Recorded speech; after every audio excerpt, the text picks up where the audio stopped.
ఇది చిన్నారి welcome to చిన్నారి గోవాడ యూట్యూబ్ ఛానల్. ఈ రోజైతే నేను సండే స్పెషల్ కొబ్బరన్నం చికెన్ కర్రీ అయితే చేస్తున్నానండి.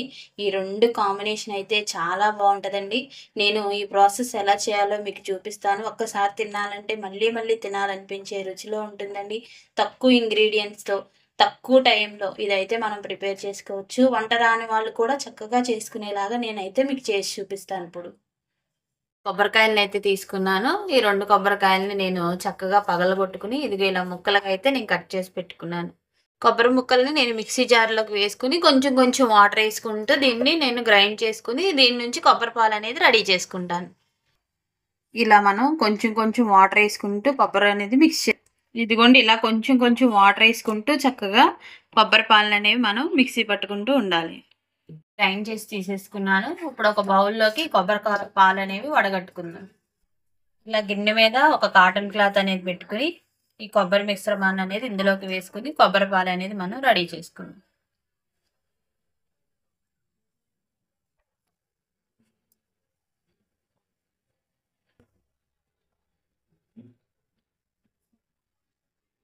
ఇలా కొబ్బరి పాలు అనేవి మనం చిక్కగా కొబ్బరి పాలు అనేవి తీసుకోవాలి.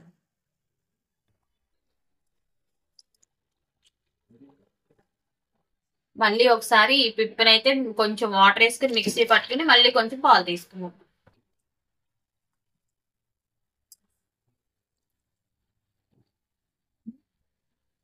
ఇలా అయితే చిక్కగా కొబ్బరి పాలు అనేది తీసేసి మనం రెడీలో పెట్టుకోవాలి.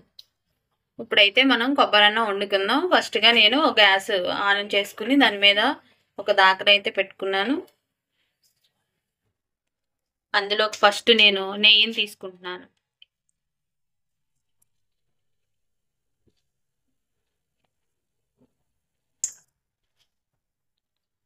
ఈ కొబ్బరన్నంలో మనం ఎక్కువ మసాలా అనేది వేయమండి. చెక్క, లవంగ, ఒక యాలుక, బిర్యానీ ఆకు ఇవి మాత్రమే తీసుకుంటాము. ముందుగా అయితే నెయ్యి అయితే కాగిపోయింది కదండి, బిర్యానీ ఆకు వేసుకుంటాం.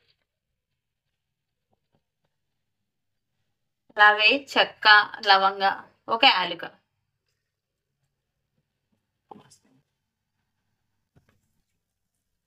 ఈ మసాలా అయితే ఫ్రై ఇందులో ఒక ఉల్లిపాయ ఆనియన్ కట్ చేసి వేసుకుంటున్నాను.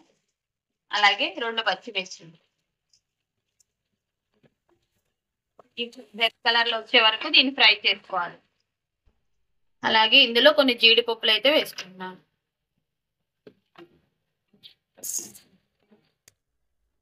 ఉల్లిపాయలు అనేవి ఫ్రై అయ్యాయి కదండి, కొంచెం అల్లం వెల్లుల్లి పేస్ట్ వేసుకుంటున్నాను. మనం ఈ కొబ్బరన్నంలో ఎక్కువ మసాలా అనేది మనం యూజ్ చేయమండి.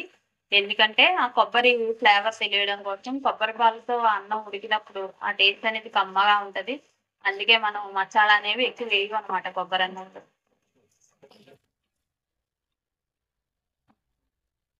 ఇవైతే చక్కగా వేగిపోయాయి కదండి. నేనైతే ఈ గ్లాస్తో 2 గ్లాసులు బియ్యాన్ని అయితే తీసుకుంటున్నాను. దానికి గాను ఈ గ్లాస్తో 4 గ్లాసులు కొబ్బరి పాలు అనేది ఇందులో వేసుకుంటాను. 4 గ్లాసులు అయితే కొబ్బరి పాలు తీసుకున్నాను. ఈ కొబ్బరన్నం అనేది మనం బిర్యానీలు తింటే కొంచెం వేడి చేస్తుంది అలా అనిపిస్తుంది కదండి. కానీ ఈ కొబ్బరన్నం అనేది మన ఒంటికి చాలా చలవ కూడా చేస్తుందండి. చాలా టేస్ట్ కూడా ఉంటుంది. బిర్యానీ ఇలా వేడి చేస్తుంది అనుకునే వాళ్ళు ఇలాంటివి చేసుకుని తింటే ఇది చాలా బాగుంటుందండి. ఇప్పుడు దీనిలో రుచికి సరిపడినంత కొంచెం మనం సాల్ట్ అనేది యాడ్ చేసుకుందాం. కొంచెం పసుపు అయితే ఇందులో వేసుకుందాం కలర్ కోసం.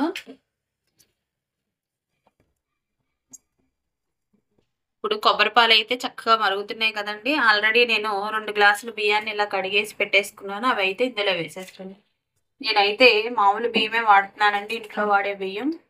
ఇలా చేసుకున్నా కూడా టేస్ట్ చాలా బాగుంటుంది. నేను ఈ కొబ్బరన్నానికి ఓన్లీ నెయ్యితోనే చేస్తున్నానండి. ఇలా నెయ్యితో చేసుకుంటే టేస్ట్ చాలా బాగుంటుందండి. మీరు కూడా ఒకసారి ట్రై చేసి చూడండి. బియ్యం వేసుకున్న తర్వాత ఇలా ఒకసారి మనం కలిపేసుకుని ఇందాక కొంచెం సాల్ట్ వేసుకున్నాం కదండి. ఇప్పుడు కొంచెం రుచికి సరిపడినంత కొంచెం సాల్ట్ వేసేసుకుని మూత పెట్టేసి ఒక 15 మినిట్స్లో దీన్ని లో ఫ్లేమ్లో పెట్టి ఉడికించేసుకుందాం. సాల్ట్ అయితే వేసేసుకుంటున్నాను, రుచికి సరిపడినంత సాల్ట్.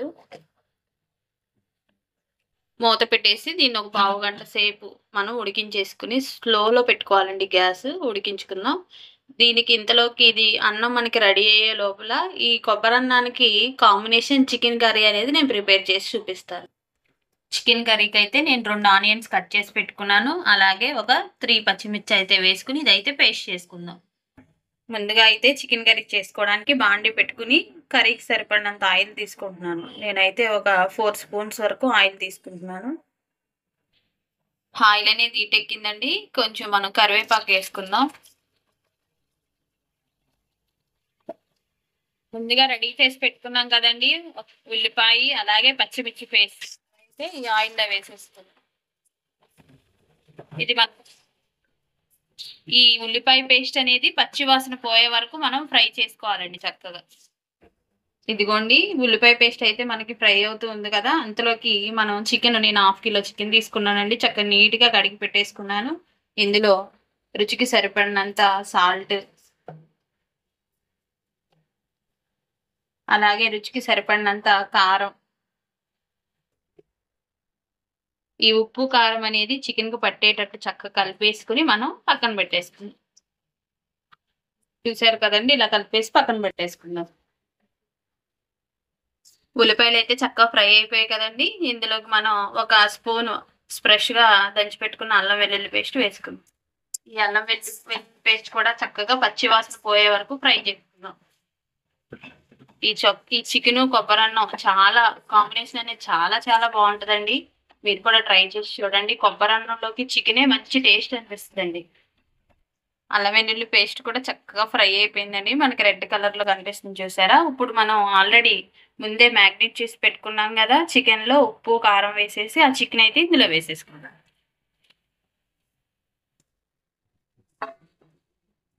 ఒకసారి అయితే ఇదంతా కలిపేసుకుందాం.